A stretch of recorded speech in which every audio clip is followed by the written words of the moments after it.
Hello everyone, I'm Saras Ramamurthy from Learning Matters. Today I'd like to share with you a very simple tool that you can use with your students to help them organize, categorize and retain information.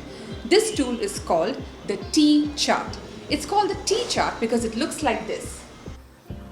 All you have to do to start is draw a big letter T on a chart paper, blackboard or whiteboard. On this part on top comes your title, whatever the topic or the concept is. And then at the bottom, you have two columns, a left column and a right column, which you can now use to compare and contrast, list advantages and disadvantages, pros and cons, cause and effect, problem versus solution, strengths versus weaknesses. A T-chart is extremely versatile, and the beauty of a T-chart is that you can use it across all subjects: English, social studies and science. Let's look at a few examples and see how we can use a T-chart.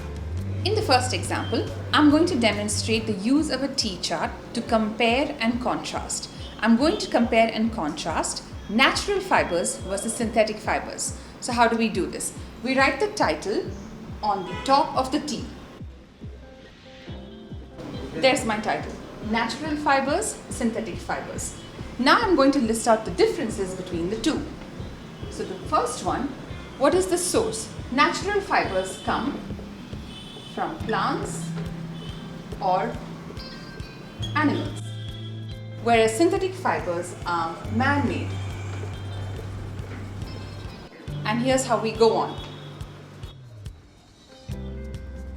Natural fibers are less durable, whereas synthetic fibers are more durable.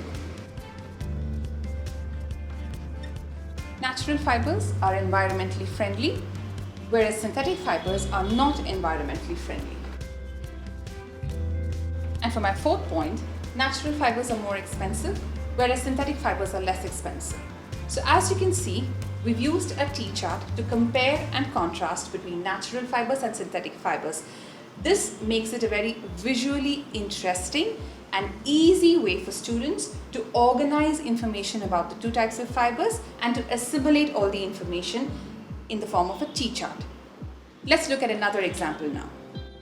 The second example I'd like to show is the use of a T-chart to work out the cause and effect. My topic is from EVS, unhealthy habits. On my left column, I have the cause. I've listed out different unhealthy habits, and on the right hand side I have the effect of those unhealthy habits. For example, if you don't brush your teeth regularly, you will have cavities. If you eat a lot of junk food regularly, you may be prone to obesity. Watching too much TV, effect is poor eyesight. Bad posture can lead to backache.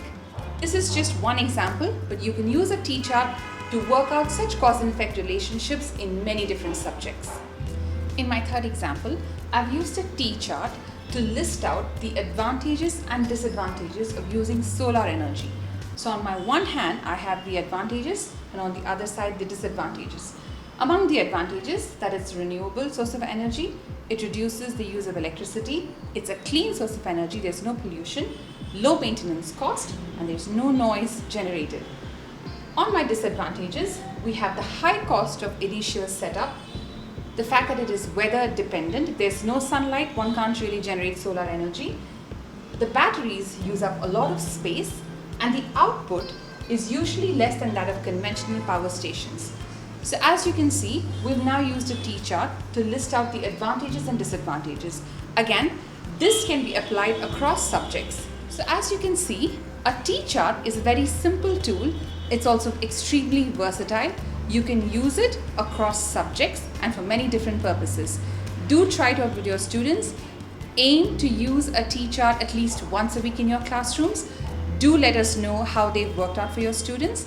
Please send us your feedback at contact@learningmatters.xyz. Thank you so much for watching.